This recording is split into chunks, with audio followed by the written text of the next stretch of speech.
Саламатсыздар урматтуу кыргыз элим. Биздеги акыркы жаңылыктар мына өзүңүздөр көрүп жаткандай текстура чачылып жатат. Жүрүңүздөр. Анан ким чачып берип атат десеңиздер, атайын Бишкектен келип чачып берип жатат. Билесиздерби, алдыда Аксыдан байкебиз келип чачып берем деген болчу. Сүйлөшүп атканбыз, анан акыркы келем деп калганда эле байкебиз жок болуп кетти, байланышка чыкпай койду. Анан 10 күндөй убакыт күттүк. Анан эле ошол убакыттан Мамбет жазып калды TikToктон. Мен чачып берейин деп номериңерди калтырга десем калтырган болчу. Анан сүйлөшкөндө эле эң кызык жери Таласта экенин билбептир да. Таласта десем, таластабы деп ойлонуп калды. Анан мен оюнча келбейт го деп ойлогом, бирок ошол Бишкекте болсо дагы атайын Беримбек байкелердин үйүн чачып берейин, ушундай кайрымдуулукка салымымды кошоюн деп келип, мына кече жана бүгүн чачып жатат. Буюрса бүгүн бүтөм дейт.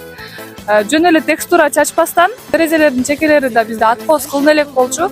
Ал жумушун да кылып кетти. Терең ыраазычылык билдиребиз.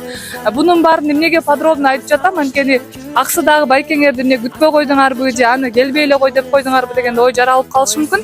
Ошон үчүн түшүндүрө кеттим. Жүрүңүздөр бул жакка көргөзө кетейин. Мына азыр процесс экинчи тарабына келип калды. Буюрса кечке чейин бүтүрүп, анан Бишкекке чыгып кетем дейт. Жылын билбейм, бирок көрүнүшү боюнча өтө эле жаш бала, жаш үй бүлөсү дагы бар экен. Ошого карабастан ушундай кайрымдуулук иш кылып жатканда мен чын жүрөктөн ыраазымын. Ушунчалык ыраазы болуп турабыз. Бепбекер чачып берип жатат. Негизи бунун акысы бир 50 миңдин тегереги же андан да өйдөрөөк болмок. Бекер чачып берип жатат. Ыраазычылык билдиребиз.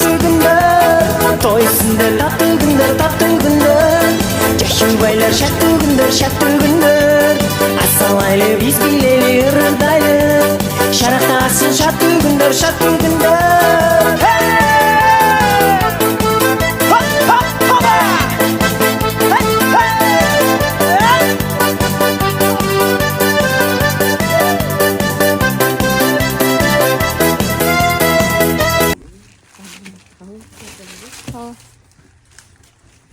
Атчат ошону тартамда баардык жакта артапчы.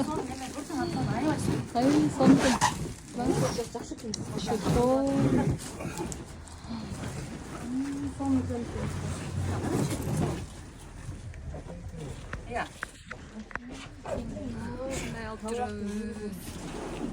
Эже соодаңызга береке. Мына эжеке ушундай килемди кайрымдуулук кылып бекер берип атат. Буга чейин дагы бир килем берген. Жакшысы айтпайсыңар да. Атасына апам вообще жакшы да.